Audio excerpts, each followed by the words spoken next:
I'm Craig Nash, Senior Editor at Good Faith Media. And I'm Hayoung Park, a social work and theology student. We are co-hosts of the Good Faith Bible Studies podcast, where we explore and discuss the weekly biblical text and lessons found in Good Faith magazine. We'll also share ideas for leading group discussions on each week's text and lesson. Let's dive in.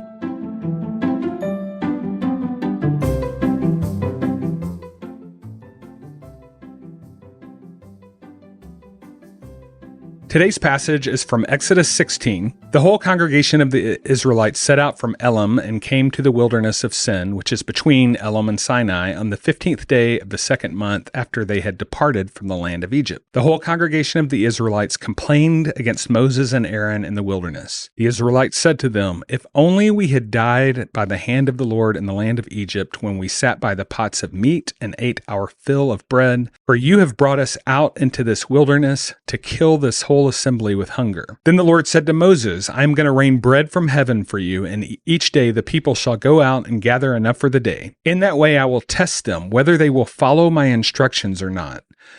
On the sixth day, when they prepare what they bring in, it will be twice as much as they gather on other days." So Moses and Aaron said to all the Israelites, "In the evening you shall know that it was the Lord who brought you out of the land of Egypt. And in the morning you shall see the glory of the Lord, because he has heard your complaining against the Lord. For what are we that you complain against us?" And Moses said, "When the Lord gives you meat to eat in the evening and your fill of bread in the morning, because the Lord has heard the complaining that you utter against him, what are we? Your complaining is not against us, but against the Lord." Then Moses said to Aaron, "Say to the whole congregation of the Israelites, 'Draw near to the Lord, for he has heard your complaining.'" And as Aaron spoke to the whole congregation of the Israelites, they looked toward the wilderness, and the glory of the Lord appeared in the cloud. The Lord spoke to Moses, "I have heard the complaining of the Israelites. Say to them, at twilight you shall eat meat, and in the morning you shall have your fill of bread. Then you shall know that I am the Lord your God." In the evening quails came up and covered the camp, and in the morning there was a layer of dew around the camp. When the layer of dew lifted, there on the surface of the wilderness was a fine flaky substance, as fine as frost on the ground. When the Israelites saw it, they said to one another, "What is it?" For they did not know what it was. Moses said to them, "It is the bread that the Lord has given you to eat. This is what the Lord has commanded. Gather as much of it as each of you needs, an orner per person, according to the number of persons, all providing for those in their own tents." The Israelites did so, some gathering more, some less. But when they measured it with an omer, those who gathered much had nothing over, and those who gathered little had no shortage. They gathered as much as each of them needed, and Moses said to them, "Let no one leave any of it over until the morning." But they did not listen to Moses. Some left part of it until the morning, and it became wormy and rotten. And Moses was angry with them. Morning by morning they gathered it as much as each needed, but when the sun grew hot, it melted. On the sixth day they gathered twice as much food, 2 omers apiece. When all the leaders of the congregation came and told Moses, he said to them, "This is what the Lord has commanded. Tomorrow is a day of solemn rest, a holy Sabbath to the Lord. Bake what you want to bake and boil what you want to boil, and all that is left over put aside to be kept until the morning." So they put it aside until the morning, just as Moses commanded them, and it did not rot, and there were no maggots in it. Moses said, "Eat it today, for today is a Sabbath to the Lord. Today you will not find it in the field. 6 days you shall gather it, but on the 7th day, which is a Sabbath, there will be none." On the 7th day, some of the people went out to gather, and they found none. The Lord said to Moses, "How long will you refuse to keep my commandments and instructions? See, the Lord has given you the Sabbath. Therefore, on the 6th day, he gives you food for 2 days. Each of you stay where you are.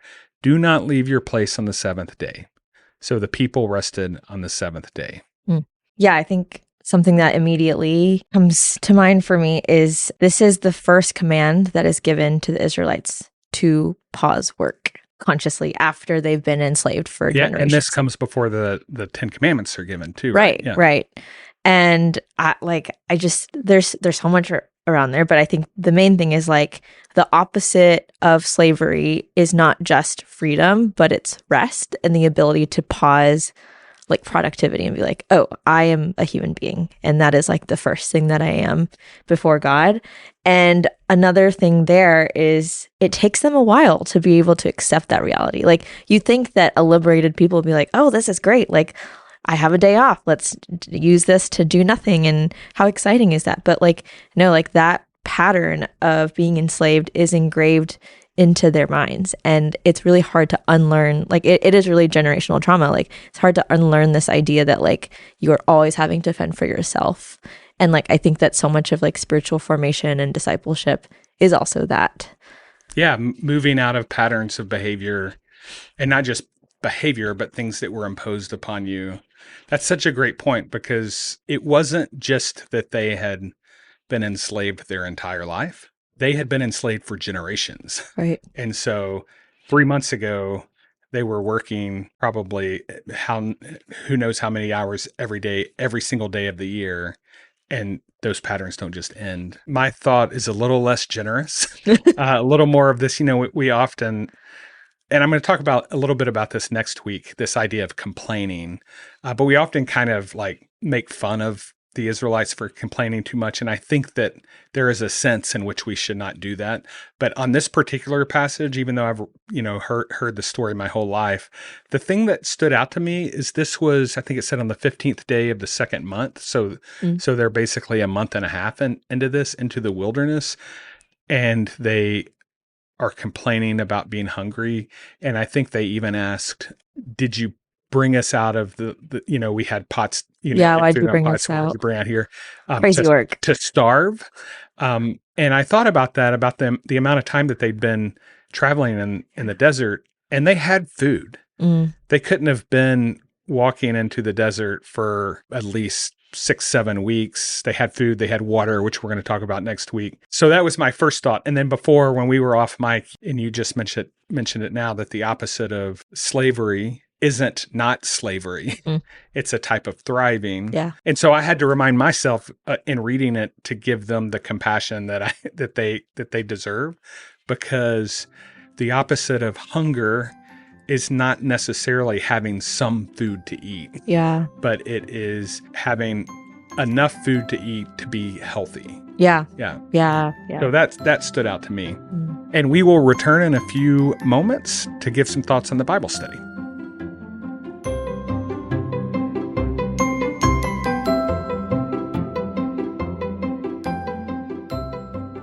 This week's study, once again, comes from Mary Alice Birdwhistle, and this is the third lesson in Lent of 2026. And she has some excellent thoughts. What were your impressions of her study? Well, I think the big takeaway that I had from the study is this idea that manna has more to do with the person giving it and the act of generosity and abundance that's experienced, and less about like the actual substance. And there's this one like phrase that she says, but she says something like, once you realize it's God who's giving the manna, or something like that, there will be no end to manna in your life. I think what she's trying to get us to think about is like the moral of the story is about how we're looking at the goods in our life and practicing the craft of noticing things and connecting that to God's love for us. It reminds me of a story of a couple of years ago in my first year of seminary. I was all gung-ho about Lent, and I was like, I'm going to fast. I'm going to do it all the way. Yeah. So I was like, okay, I'm going to cut meat. That's going to be my thing. And then I also told myself, it goes against one of my values to turn down the hospitality of others. So I said, I'll not eat meat, but if someone offers it to me in the generosity of their own heart, I can't say no. And then what happened was I ended up eating meat so many times during Lent, because I probably more so than you do so in a normal honestly life. Yeah. And it just like it was a very tangible reminder that I was in a community just full of lots of generous people, and the fact that I could, like, most of my meals were coming from other people was surprising to me. And I think it helped me to start thinking about like the food that I'm eating and like the material goods that I'm having as like truly like God's providence in my life, as well as the generosity of my friends. Yeah. What's funny is some of your friends might have taken it on as their Lenten practice to offer hospitality to people and have people over. And that was my plan all along. Yeah. But plant those ideas in people like ahead. Hey, you should like make it a Lenten practice to invite friends over for right. Just whisper in their sleep. Yeah. And don't let them know that your practice is you're only going to eat meat if people invite you. Right. Yeah. You should make steak. Yeah. Yeah, so I love this line where Mary Alice wrote in thinking about this passage that God's provision isn't only about food, it's ultimately about trust. I appreciate this part of the story and in this idea that perhaps this story, it is a story of God's miracle, but perhaps it's a story of us learning where the idea of Sabbath comes from, learning that, this is like a ritualization. Like I love the instructions that Moses gives, and it's very regimented. It almost harkens back to Genesis 1. This idea of God created and it was good. God created, it was good.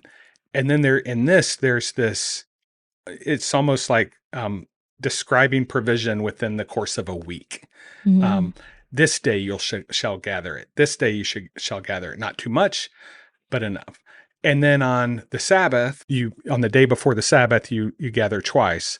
And it's just a way to think about how we order our days. And the question that raises for me, this is kind of getting a little bit ahead for the lessons, and Mary Alice kind of touches on this a little bit, is what are alternative ways to think about Sabbath in like a non-agrarian society? Where in a contemporary society, multicultural, multi-religious, where we're all on different schedules. And unless you're in a country like Israel or another country that's like a explicitly religious country, that like an isolated within their constitution that this is what you do, how do you practice right that? Right. Which I think so much of this story really, to me, points at like how communities and practices form us, and not even just like the human will, because it's like God is saying like do this thing, and implicitly the story is then communicating like God takes care of you, and like you take care of each other by taking just enough. Oh yeah, and she talks about Anne Lamott. Is that in this one or then next week? I think it might be next week. Okay, well, then that's a little teaser. That's a little teaser for next week. I don't want to get ahead, but there is that idea that God takes care of you by you taking care of each other. Right. Sorry to jump ahead there. Yeah. And we will be back with ideas on how you can lead a group through this study in just a few moments.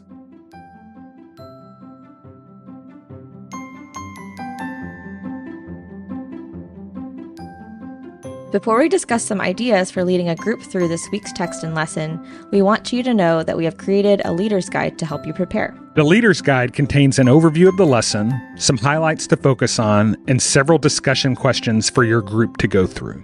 For those questions, you can focus on one or all of them or any combination.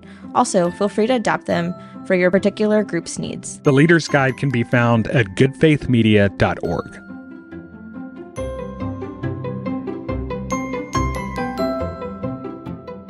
As we think about how to read this passage and also Mary Alice's Bible study curriculum in the context of a small group, one thought that I had that could be a good conversation piece, and I'll lead in just with this thought. Mary Alice wrote about kind of the history of archaeology and how they've kind of pieced together what manna actually may be. And as I read that, I realized it's very possible that they walked by that every single day for the 2.5 months or the month and a half that they had been walking and did not know that was provision from God. It's possible that, it came from locusts. Is that right? Yeah. Some beetles. It's possible maybe the locusts or the beetles, there was a swarm of them. But it's also very likely that this was just part of their everyday life. It took this kind of tragedy, hunger, and the leadership of Moses and Aaron to point them to it. It'd be interesting if Moses and Aaron had seen that stuff all along, and when God told them this, they were like, that stuff is food. We can eat that for free. Or maybe it was like some little kid that just like put it in his mouth and was like, this is good. Yeah, that's great. Yeah, and I love how, Mary Alice, and she quotes Barbara Brown Taylor on this of, that doesn't make it less of a miracle that they noticed. It is, in our society, it is a miracle sometimes to notice because we have even more things competing for our attention. So all that leading up to perhaps in your small groups, you can ask each other, what are some things that you either in the moment didn't think was a miracle and you realized later in retrospect it was a miracle, or maybe you noticed it in the moment and you realized the miracle that it had been there all along and you just now noticed. So that's some thought. Earlier, Craig, you talked about what Sabbath looks like in a non-agrarian environment. Which in the story, it is agrarian. They're picking food off of the land directly and then feeding it to their families. We do not live in that society unless you're a farmer. And even then, you're probably not feeding your family the crops that you're growing.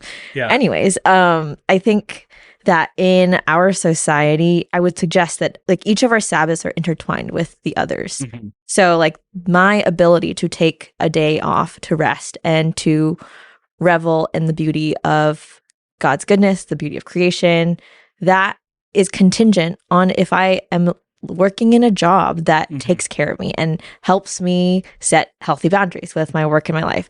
Or maybe you're a small business owner and you get to determine the way that your employees are taking time off or something like that. And so all that to say, like, it takes not only the individual will of each person to practice Sabbath, but a community to do that.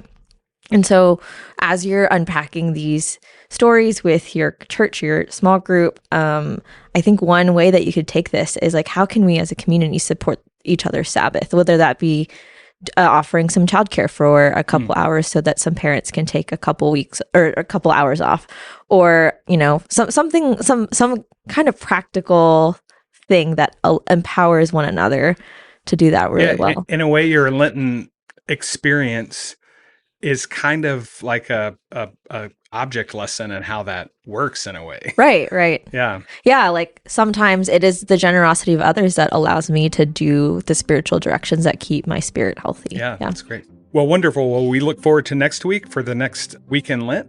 We have one or two more, I believe. One. Yeah. And so thank you for joining us. Yeah, see y'all.